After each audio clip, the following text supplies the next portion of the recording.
What's up everybody? Billy from Typical Reviews here, where we review and unbox the coolest things on the planet, and in today's episode we're going to be reviewing Razer's first entry into the capture card market with the Razer Ripsaw. For those wondering what a capture card is, it's essentially a device that takes any sort of input, generally through HDMI, so it captures whatever input it's putting through, so it could be a game console, it could be outputting through a PC for example. It takes that information and then does a little processing and then sends it to another device, in this case over USB 3.0. And once you actually have that information from it, you can either stream it to YouTube Gaming or even Twitch, or even record it and save it onto your computer. So let's get right into it and talk about the hardware. Design-wise, the Razer Ripsaw is like many Razer products. It's slick and clean, and of course it has to have their green on it.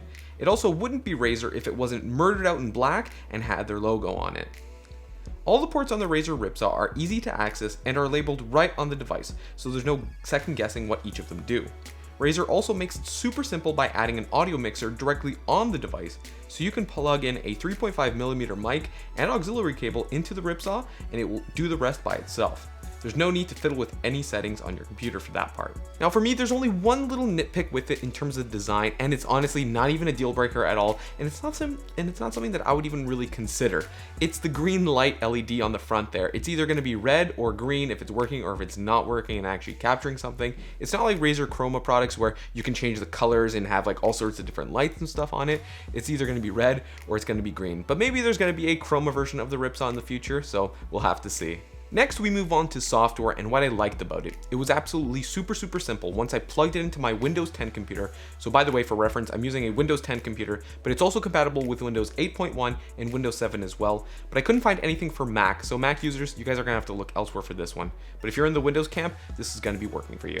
So as soon as I plugged it in, Windows automatically did some basic driver installations, and then it prompted me to download the Razer Synapse software. Now that's the software made by Razer for all of their products, and this one kind of gives it some additional drivers for it. So after that, it prompted me to reboot my computer, and from there on, it's pretty good to go. Razer actually has their own little online guide, which is super easy to follow. I used it in conjunction with OBS, and that's Open Broadcaster software, which is completely free to use and it's open source. So I just followed their guide, and I was able to get the Razer Ripsaw working in less than 10 minutes with my computer and my PlayStation 4.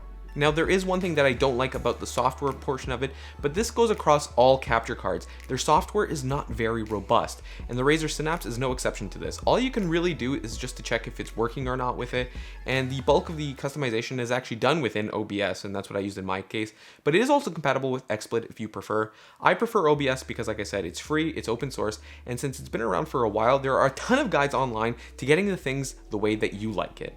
And using Razer's online guide in conjunction with OBS, like I mentioned earlier, I got it up and running really quickly, and it's super simple to use. You gotta love open source software. Now, at the end of the day, the Razer Ripsaw is $179.99, and that puts it in the same category as similar competitors like Elgato and Avermedia. But for myself, I'm gonna give the nod to the Razer Ripsaw. Like I said, it has a built-in audio mixer, so you got your 3.5mm jack for your mic and your auxiliary cable. And like I said, it was super simple to set up. As soon as I plugged it in, got the Synapse software down, used their online guide to set it up with OBS, ready in 10 minutes, and I was already up and ready to go and start streaming or even recording it to my computer. So go ahead and pick yourself up a Razer Ripsaw for yourself, and you can even start streaming just like Typical Gamer. But also be sure to stay tuned, and we're going to be making our own guide on how to stream with OBS and the Razer Ripsaw in the future. And there you have it, folks. That is our review of the Razer Ripsaw. If you're interested in picking one up for yourself, be sure to check out the description below for a direct link to that. And if you enjoyed this video, be sure to press that thumbs up button, and if you would like to see more content just like this, be sure to hit that subscribe button as well. As always, thank you very much for watching. I hope you have an awesome day, and peace out.